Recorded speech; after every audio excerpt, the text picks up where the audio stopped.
Hello, El Paso. It's Edgar Aluero, your realtor here in El Paso. Welcome to our Team Jackie Stevens home show. I have the distinctive pleasure of having our great host. Please, everybody, welcome Mr. Ed Standsbury. Edgar, what's going on, man? What's going on, my man? How you doing? I just appreciate you having me on, man. You guys are doing big things, and when you reached out to me last week, I was happy to accept and be on, so we could just talk, man. Hey, I couldn't have picked a better person. I always like to feel comfortable in the room and stuff like that, and I wanted to really put myself in a challenge because I know you're used to putting people on the hot seat. And I said, hey, you know what? It's my turn, right? Let's find out what's going on. But really, man, I want to say welcome back to El Paso.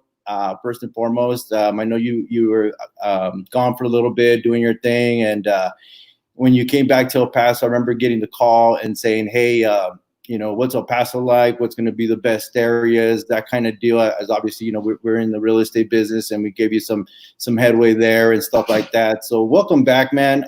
Tell us, man, how do you like it? I know it's, what is it, 5 years now? Yeah, man, it's going on 5 years at the end of this month, and it's just been a crazy time. When my family and I moved back, we had been in California, in Southern California, for 18 years. When I graduated and left you at Irvin back in '97, I really hadn't been back home living here. My parents were always here, so we were always able to visit, but it's been a crazy time. And yeah, you guys were instrumental in helping and guiding us, because the city had changed so much in the 18 years I was gone. And both you and Jackie were very helpful and talking about school districts and different areas, man. So we were able to build our dream home here in El Paso. And I mentioned before, man, it's been nonstop since I came back. Yeah, no kidding. What's really cool because obviously everybody follows us. I mean, it's on social media and stuff like that, and so they like, hey, so how do you know Ed? They want to know who you are and what you do. And I said, hey, man, guess what? Stay tuned. Tune in next week, which we're here. So I'm glad I have you on here, man. And tell us a little bit about that, man. Like, what are you doing? Because first off, congratulations, man. And I'll continue to do it because El Paso Athletic Hall of Fame. I mean, what a title to carry, right? I mean, I think going back, I still remember our Whitaker days talking, hey, how many jumpy jacks you got to do or whatever, right? And we would ever talked about you get that title because of what you've done. I don't think we would have ever talked about that, right? But congratulations on that. But talk a little bit. What role do you play in that organization now? Yeah, so let me take it back to when I was inducted into the El Paso Athletic Hall of Fame in 2015, I was still living in California, and at the time, my family and I were looking at places there in California. Going through the process of purchasing a home, and when we found that out, laying in bed one night, I started looking at homes here in El Paso, my wife and I, my father-in-law, and we were like, let's use this as a platform to move back to El Paso. My father-in-law, my wife's dad was on dialysis for 9 years in California, was on a kidney transplant list, and just hadn't had any luck. But when we put things in motion to move back to El Paso, he met with Las Palmas here and the Kidney Transplant Center, and they told him that he'd be at the top of the list. And so his time there in California would transfer over. So we picked up, I got inducted in May of 2015. By July of that year, we had already made the move back here to El Paso. And then a few months later, my father-in-law received a kidney. So, this city has blessed us in so many ways. But when we did move, the first person that I sat down with, somebody that very well, was Rick Hernandez. I call him the godfather of El Paso sports.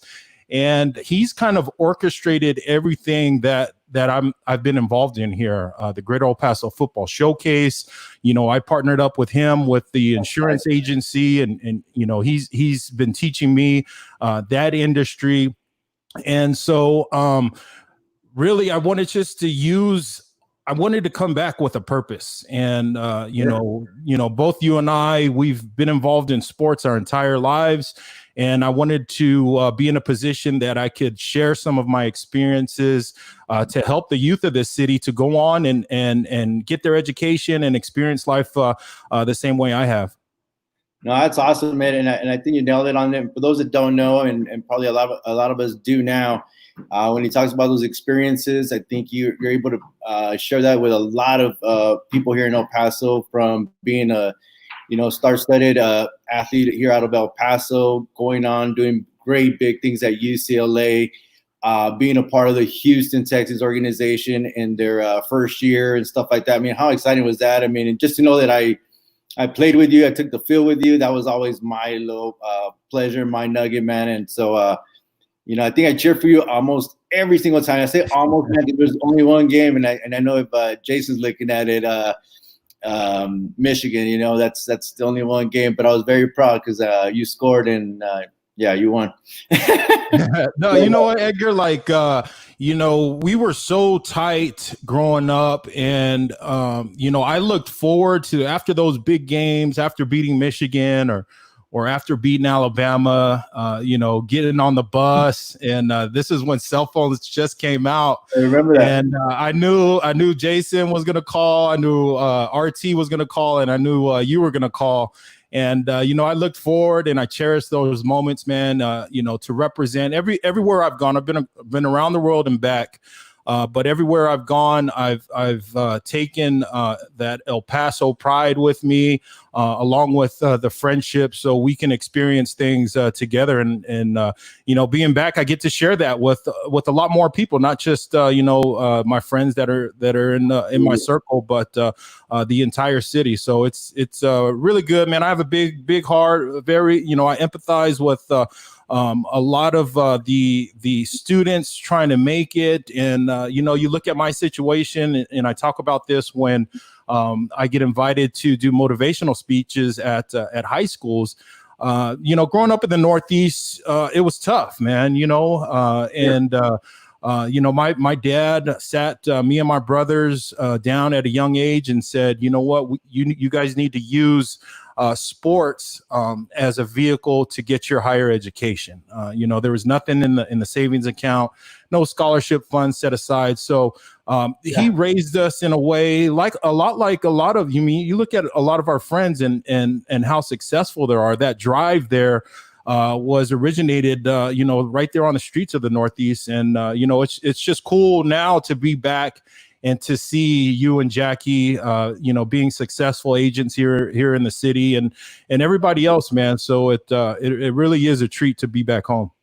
Now, I appreciate it, man. Like I said, welcome back, and I'm glad you're here and doing some amazing big things, man. And like I said, I got to work very little with you this past football season, and I wanted to talk a little bit about that, just because I know in talking with the community and stuff like that, even the way we, not even community, but just even in our household, we Soraya, she was a junior last year, having an amazing season, and due to this whole thing that's going on right now with this pandemic, COVID-19 kind of cut short their season, along with many other kids, and they were not, it's kind of unfinished business. And so I'll go ahead and segue a little bit to it. We're kind of wondering, like, I don't know if at what level you've gone, or if you gotten some insight, but what do you see, just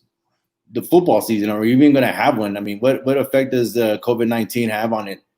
Yeah, so it's been a crazy year, not just with COVID. I mean, it goes all the way back to August 3rd and the shooting at Walmart, for our graduating class this year to start their year off, and then to finish, or not really finish, the year because of COVID. There's a lot of unanswered questions. I've been trying to stay in the loop to find out what the state of sports, at least high school sports, will be here in El Paso. Coincidentally, today the UIL is going to make a big ruling that's going to kind of outline what can happen or what won't happen. And I think on the table right now is so as of today, no high school sports can have athletes on campus until after Labor Day.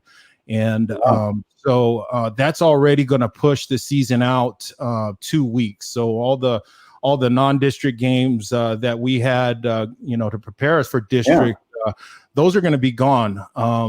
Another caveat to it is New Mexico has already made a ruling that they're not going to have fall sports. They're going to have their fall sports in the spring of 2021. So you look at schools like Franklin that had Rio Rancho and Albuquerque, a powerhouse in Albuquerque now.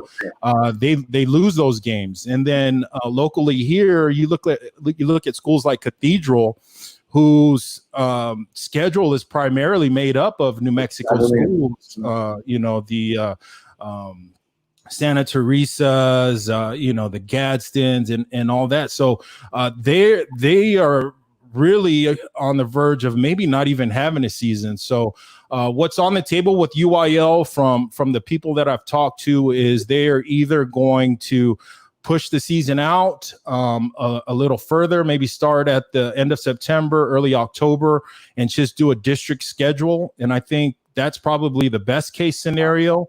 Or the second option would be to follow suit with New Mexico and move fall sports to spring. But the chatter that I heard this morning on that option is the entire state of Texas would have to go along with that in order for that to work. Yeah, just you saying that, it's crazy that we've had to come to like those measures with everything that this, unknown, right? Everybody even tells us in the real estate, like, hey, what's going to happen in 3 months, 6 months, and I wish we had answers, right? We don't have them all. We have kind of an idea what it could look like. But, on the sports thing, obviously like we get affected with it just because our kids are all very involved with it. I know your kids are very involved with it. Going back to your role here, I know with the Greater Showcase El Paso, one of the biggest things, we grew up, and you talked about it, being a part of like the all-star team was like a huge, huge thing. Now that's me talking 20 years ago, right? Now it's at a level where, wow. You guys have it like, it's on steroids, it's an amazing event. It's more like kids are looking forward to it. They're probably already planning what their next suit's going to look like, getting picked up on limos and all that good stuff, right? But me saying, like, how do you think that, like, this changes that, right? If there's no games or there's a shortened season or there's a spring, how does that affect you guys and what, your organization and putting that all together? Because I know it takes a lot of work. I said I was a part of it for a few weeks and I was just like, man, this is a big thing. Yeah, it's coming back and meeting with Rick and getting involved in the showcase. I had no idea what it all entailed, and Rick has been doing this for 18 plus years, and he set the foundation. The All-Star game has grown into so many different components. And when I came in, my contribution was I looked at the All-Star game and 5 years ago, I think seniors, when football season ended, that's when their eyes and interest turned to the All-Star game. And I wanted to build it into something that Pop Warner kids, middle school kids, use it as something they want to work towards. And I wanted to trick it out. I wanted to make it like an El Paso Pro Bowl for our high school seniors and really celebrate them. You talked about the draft. That was something that Jason Flores and I, came up with, sitting in his garage one evening. And, we had America's High School show up in a stretch limousine. We have a red carpet. And, there's no other city, no other nonprofit that puts on a draft or the production of it in the way that we do. So we're proud to do that. given if we don't have a football season, I talked to Rick just yesterday afternoon, and we don't know at this point. We don't know. We have to kind of wait to see what the UIL rules, it's just, there's just a lot of unanswered questions and things that we need to find out first before we decide if we can have it. Our combine is our biggest component. I think it gives the most impact. Mm-hmm. And Javier Loya, co-owner of the Houston Texans, Burgess graduate, he helps us fly in Division II and Division III schools from all over the country. Well, a lot of these Division II and Division III programs aren't having football just because they don't have any money right now to do it. So there's a lot of things that need to happen over the next month or so for us to even outline if we can have the showcase and if we'll have a game. Yeah, no, and it's and you kind of answered my next question. That I was going to say, some of the, big thing that the big thing that you guys do to put these great events, the combine, the showcase, all the middle stuff in between, the meetings, all that, is takes work even during the season. Just putting on, the shows and stuff that you guys put together to highlight some of these kids and help them with their recruitment, not so much recruitments, but just getting them put out there and being noticed. My question is, do those funds get cut for you guys? Because I know a lot of it comes from, donations and stuff like that. I mean, and I don't know, with donations being at a limit this year, how does that affect you guys as well? Yeah, we're scared. We're nervous. We've been fortunate. The Great Old Paso Football Showcase is a 501c3 nonprofit. We rely on sponsorships to be able to put these games on. There's nobody on payroll. It's completely volunteer. So we rely on companies like El Paso Electric has been, one of our biggest sponsors. Casas de Leon, Nick Bomback, he's been huge for us. He's also one of the coaches. So we rely heavily on the sponsorships of local businesses. And, given the situation with COVID, if those funds aren't there, man, that's going to be real unfortunate for the showcase. No, I can see that being not so much an issue, but definitely a challenge, and definitely something that I hope we have some answers for, especially for these kids. I feel for a lot of our class 2020 seniors that were not able to finish their year. A lot of them having these virtual graduations and stuff like that. I mean, that's what they live for, is their senior year. It's a memorable one. So I hope we do have a season for them. We don't get them. They don't get cut short on that. Yeah. One thing I don't know if you know too much about it is, do you have any idea what contingencies they are going to do? Say there is a season and there is going to be one. What are some thoughts of how they're going to keep these kids safe out there? Because I know that's what a lot of our parents are asking, right? Right. Yeah, no. And that's something that I really haven't heard. I know the athletic directors, the athletic trainers on campus, when we were doing the off-season workouts here a few weeks back, kids were getting their temperature as soon as they arrived. There was protocols in place. They didn't want kids sharing rides, going to practice. If parents were dropping them off, it was their son or daughter and that. But there's just logistically, it's a nightmare when you think about it, just because of how easily spread this virus is. I was having conversations last week with Jason. Let's say we are in district play and then a player comes down and tests positive for COVID. They have to go into a 14-day quarantine. Does the team that they just played have to go into a 14-day quarantine? Like, how is that going to all play out to have a district play? I'm sure those are things that UIL may outline in their announcement today, man. But bless the coaches, bless the administrators, and the athletic trainers. They have a lot on their plate this year. No, they definitely do. I mean, I think for everyone out there, which I'm sure everybody's hoping for, is that vaccine comes out and gives us some type of better direction as to what this is going to come and come to an end. I think we all want that. And thank you so much for sharing those thoughts. Like I said, I don't know how much you know of it, but I know that you're definitely involved in it, and people probably sneak in some more information to you than us other people can get. And I wanted to definitely talk to you a little bit more in depth on that.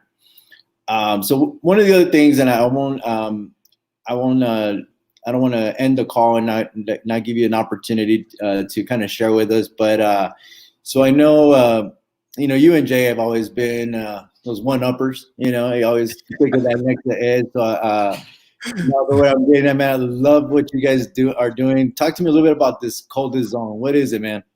Yeah, so the coldest zone is our newest venture that we've added on our plate. Look, being stuck at home, we have a lot of time, and Jason and I have conversations on a daily, weekly, monthly basis, just in regards to sports and being sports ambassadors here in El Paso, and you were involved in a lot of those conversations this past football season, helping us with the 915 Showcase live show. And, we just thought it would be fun for us to record these and on a podcast format and share it with El Paso. And, we just launched our first show last week. We have episode 2 coming out Monday. We got good news that Apple iTunes approved the podcast, so we're available on 10 podcast applications, and it's just us talking,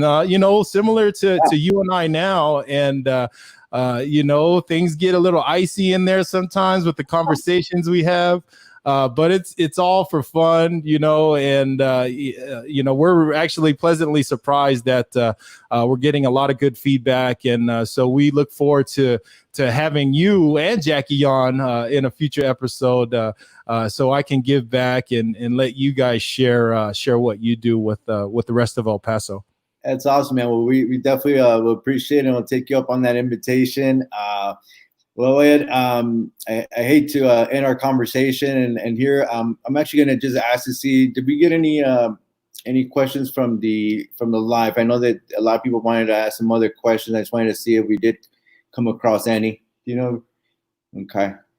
If we don't, I just want to definitely give you a big thank you. I know it's short notice to it, but you're always very flexible with giving your boy an extra time of day here and giving me some insight. And want to wish you definitely the best of luck with everything that you're doing, man. It's always great. My biggest proudest thing is knowing that my buddies, my family, which is what I include you in, are doing bigger and greater things. And what better way to do it when you're doing it here in El Paso, man. So thank you. Yeah, I appreciate you. My love to you and Jackie and the family. I mean, you guys are family, and anything I can do in the future, let me know. I'm always here for you. Appreciate you, Ed. Okay. All right, Edgar. All right. Tuning out.